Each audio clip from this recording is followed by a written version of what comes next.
¿Qué pasa, muchachos? ¿Cómo estáis? Bueno, bien, yo ya estoy de nuevo ya instalado en Madrid después de nuestras cortas vacaciones y, en fin, haciendo lo que tengo que hacer ahora mismo, que es, bueno, ir enviando los libros de aquellos que me los pedís dedicados, ¿no? Como este, de la Vuelta al Mundo en Moto, que es, fijaos qué libraco, 640 páginas. Y lo aclaro porque todavía veo que hay gente un poco confundida. Este libro es de un viaje que yo hice en el año 2011-2012. Lo que pasa es que he tardado una década en completarlo, porque ya contaré por qué, ¿no? Porque yo creía que necesitaba maduración. Cuando terminé el viaje de la Vuelta al Mundo, bueno, pues yo terminé el viaje de la Vuelta al Mundo que filmé en solitario y fue mi comienzo como documentalista de viajes en moto, pero entonces en el año 2011-2012 prácticamente no había nadie, éramos muy pocos los que nos dedicamos a viajar en moto por el mundo y a filmarlo en vídeo. Y yo creo que fui uno de los que perfeccionó el formato, porque esos vídeos que yo iba subiendo a YouTube, que es cuando comienza mi canal de YouTube, pues los vieron en Televisión Española y allí me hicieron una entrevista en un programa que se llama La Aventura del Saber. Y entonces me propusieron colaborar con mis reportajes. Se fueron emitiendo mis reportajes de la Vuelta al Mundo y del viaje que hice después, que fue la ruta Embajada de Samarcanda.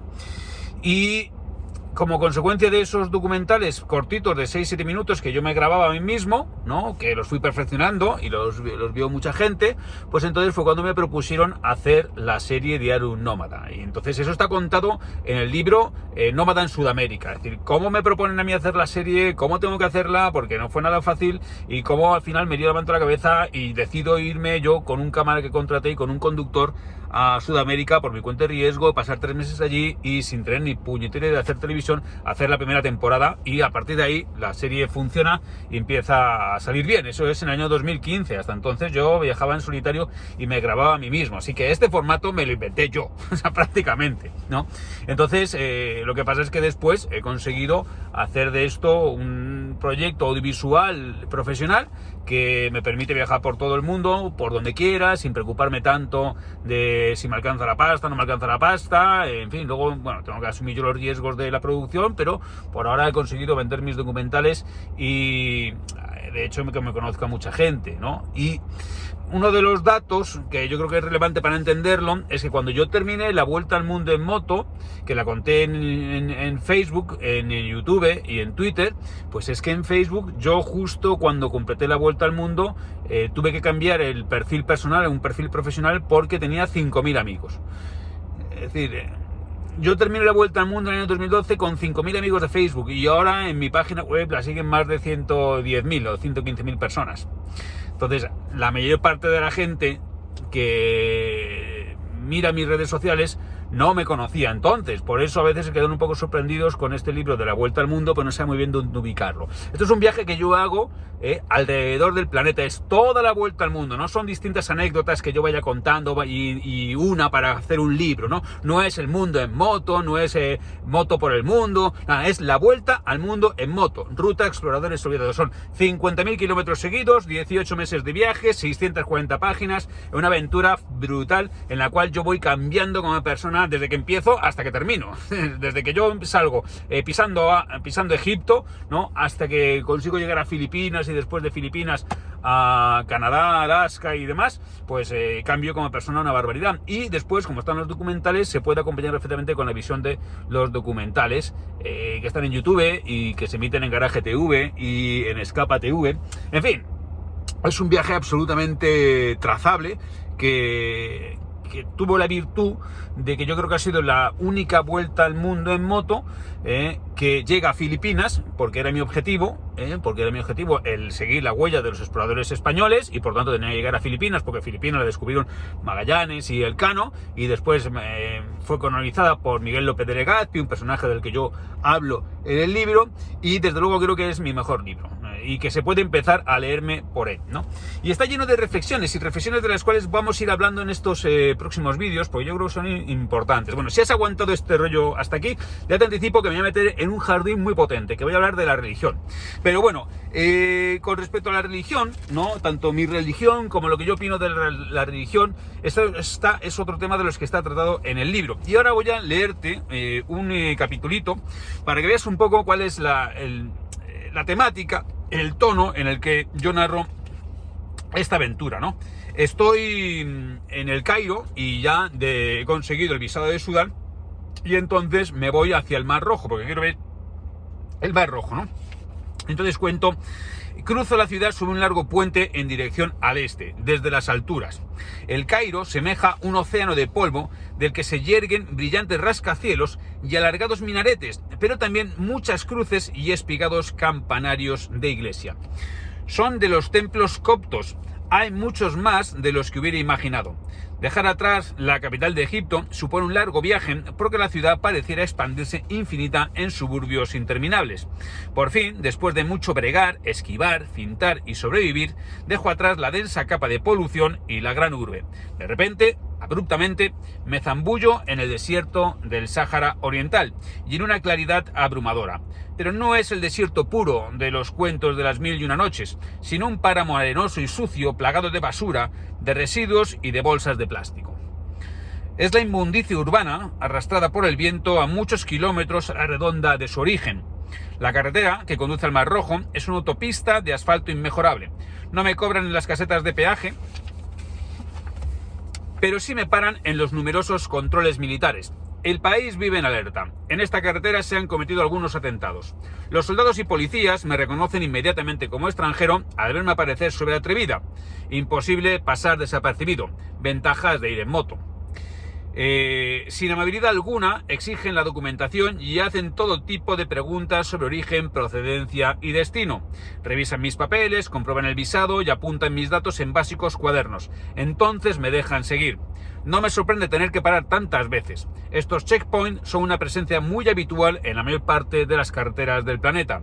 En Europa nos hemos acostumbrado a circular libremente y cuando en España topamos con un puesto de control de la policía o la Guardia Civil, nos resulta extraño, casi ofensivo. No nos damos cuenta de que la libertad de movimientos es un lujo cada vez más escaso.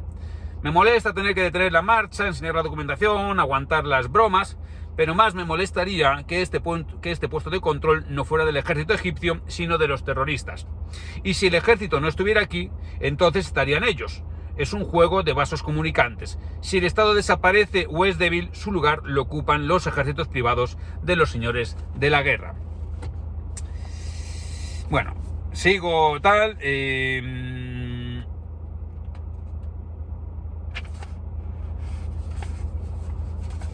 bueno, pues abrevio porque el viaje por aquí es largo, tal, y entonces, bueno, llego a una ciudad de la costa del Mar Rojo, que es una ciudad turística, que es Hurghada.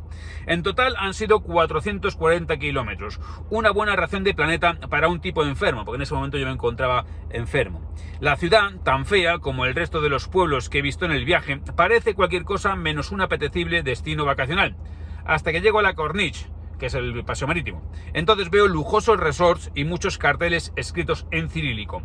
Hay turistas rusos por todas partes. Tengo que buscar alojamiento, así que paro en unos cuantos hoteles a preguntar el precio y si tienen wifi. Para mi sorpresa, muy pocos disponen de conexión a internet y las tarifas son de escándalo.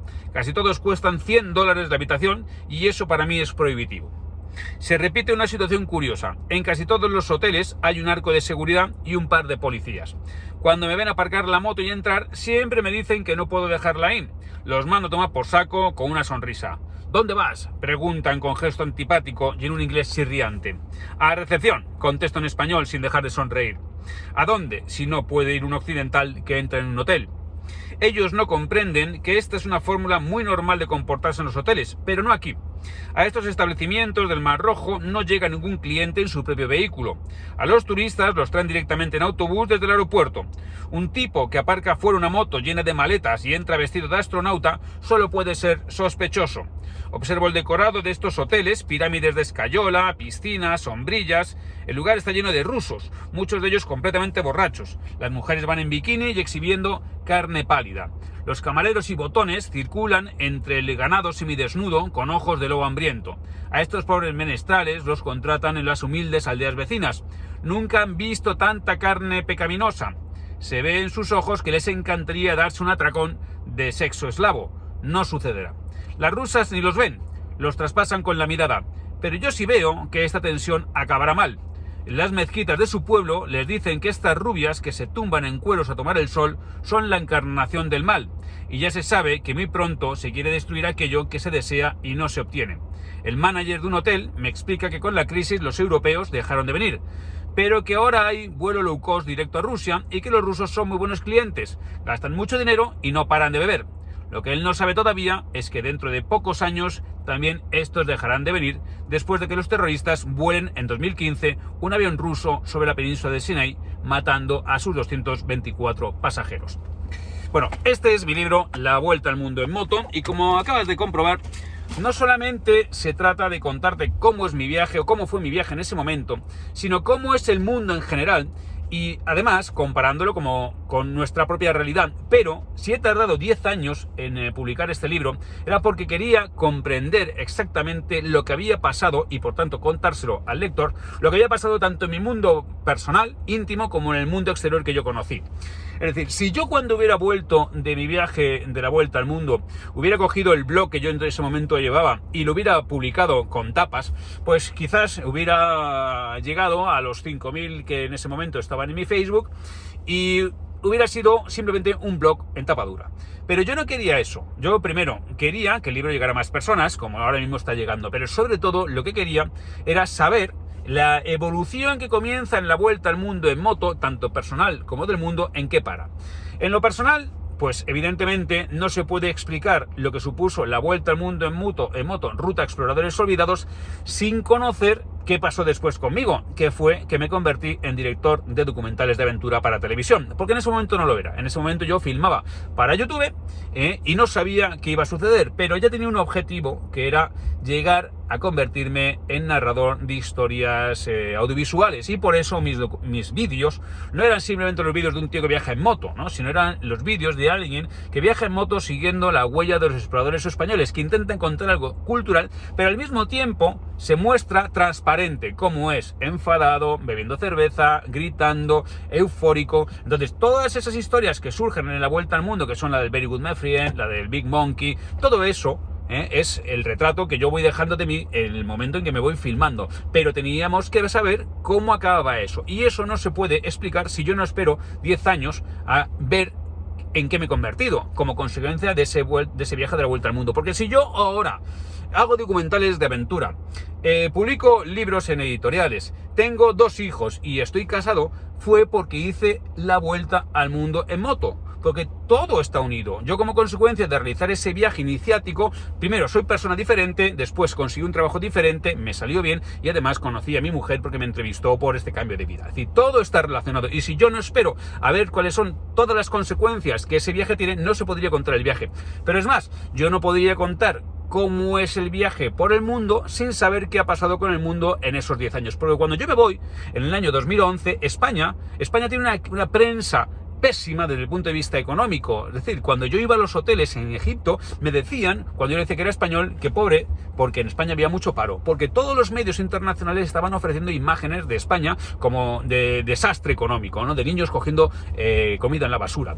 Pero por otro lado, yo tenía que saber qué pasaba con esos países a los cuales había visitado, porque cuando yo llego a Egipto me encuentro con esa situación: Mubarak ha caído, la revolución árabe ha sucedido, no se sabe quién va a mandar en Egipto. Entonces yo te tengo que contar que primero Occidente apoyó al candidato de moderado, al Baradei, que no se comió un colín en las elecciones. Esas elecciones le ganaron los hermanos musulmanes, pero después los militares realizaron un golpe de estado, quitaron al Morsi para poner al Sisi, y entonces ahora mismo tenemos una dictadura militar, es decir, cae Mubarak, pero sigue siendo una dictadura militar. Entonces, ese proceso que sucede en el mundo te lo tengo que contar para que el libro sea completo. Por eso te digo que, bueno, los que ya lo estáis leyendo o lo habéis leído, creo que os dais cuenta de que es un libro cojonudo. Es decir, es un gran reportaje periodístico por todo el planeta, lleno de una visión muy ácida, muy irónica, muy sarcástica de un viajero iconoclasta que además no le importa reconocer sus defectos, dificultades y debilidades. Entonces, yo qué sé, tíos, aquí en estos vídeos os hablo de muchas cosas. Aquellos que atendéis con un poco de interés a las cosas que os cuento, yo creo que deberíais empezar por este libro si no habéis leído otro. Si habéis leído otro antes, como 1.000.000 de piedras, pues bueno, ¿qué vais a encontrar en la vuelta al mundo? Sigue siendo 1.000.000 de piedras, es decir, sigue siendo el viaje de un viajero en solitario, porque luego hay otros libros de otros viajes, como Nómada en Sudamérica o Operación Arad, que ya son el relato de cómo se hace la serie de televisión. Así que yo cuento siempre la verdad. En el libro está contada siempre la verdad. Así que, bueno, ya sabéis, si queréis o tenéis interés por este pedazo de libro, La Vuelta al Mundo en Moto, queréis todavía un ejemplar de la primera edición, no dejéis pasar esta oportunidad. Quedan pocos ejemplares de la primera edición, no sé si quedarán 300. No dejéis pasar la oportunidad porque se va a convertir en un clásico y luego no lo tendréis dedicado. Coño, que si es que daros cuenta que esto no hace más que crecer. Y entonces decir, yo tuve la oportunidad de conseguir ese libro dedicado del Silvestre que está en todas partes, y porque veía sus vídeos, ¿sabes? Estos vídeos, los del Cocheblog, y dejé correr la oportunidad por no gastarme 30 pavos, que es lo que te va a costar un depósito de gasolina. Venga. Y bueno, eso es mi consejo. Si no, ya sabéis que podéis hacer lo que os salga de la polla. miquelsilvestre.com, hacer el pedido ahí o aprovechar alguna de las ofertas buenas que tengo comprando 2 libros por 45 pavos o el ofertón de 3 títulos incluyendo Vuelta al Mundo por 60. Si es que lo regalo, coño. Bueno, regalarlo no, porque aquí hay que mantener la máquina en movimiento, pero ¡buah! Tíos, cómo mola.